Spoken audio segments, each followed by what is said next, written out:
നമ്മളെ റീൽസും കോമഡിയും ഒക്കെ എപ്പ നിർത്ത ചെറുപ്പക്കാരെ? തോരണം കെട്ടിയാ മതിയോ? നമുക്കൊന്ന് ആ മുത്ത് തങ്ങളൊന്ന് കണ്ടിട്ട് മരിക്കണ്ടേ? അതിന് നമ്മൾ മാറണം, അടിമുടി ഒന്ന് മാറും. മതി ഈ ചെയ്ത തെറ്റൊക്കെ ഒന്ന് നിർത്തി ഇനി തോപൊക്കെ ചെയ്ത് ഇനി പുതിയ ജീവിതം മതിയൊരിക്കാം. ഈ രസവും ഇങ്ങനെ ഹറാമ് കാണലൊക്കെ മതിയൊരിക്കാം. മതി, ഞാൻ ഇതൊക്കെ നിർത്തി. നമ്മൾ അവരവര് തീരുമാനിക്കുക.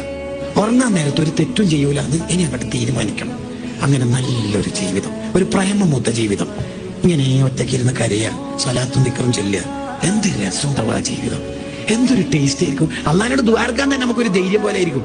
ഇന്നലെ രാത്രി ഫുൾ ഹറാമ് ചെയ്ത ഒരാൾ ഇന്ന് ആക്സിഡന്റ് ആയി മരിക്കാൻ പോകുന്നു. അയാൾക്ക് തന്നെ ദുആർക്കാൻ ഒരു മടിയുണ്ടാവും. ഇന്നലെ വരെ ഹറാമ് വീഡിയോ കണ്ടാക്ക് ഇന്നൊരു നാണക്കടായിരിക്കുമല്ലോ ദുആർക്കാന്. ഇന്നലെ വരെ സ്വലാത്തും ദിക്റിലുള്ള ആള് ഇന്ന് പെട്ടെന്നൊന്നും അപകടത്തിൽപ്പെട്ടാൽ യാ റബ്ബ് ഒന്ന് കഴിച്ചിലാക്കി തരണേ, കേസ് കൊടുക്കല്ലേ. അയാൾക്ക് ദുആർക്കാൻ ഒരു ധൈര്യം കിട്ടുമല്ലോ. അയാൾ ഇന്നലെ വരെ അള്ളാഹിനോട് ടോപ്പല്ലേ. അപ്പൊ നമുക്കൊരു ടോപ്പ് ലൈഫിലേക്ക് പോകും.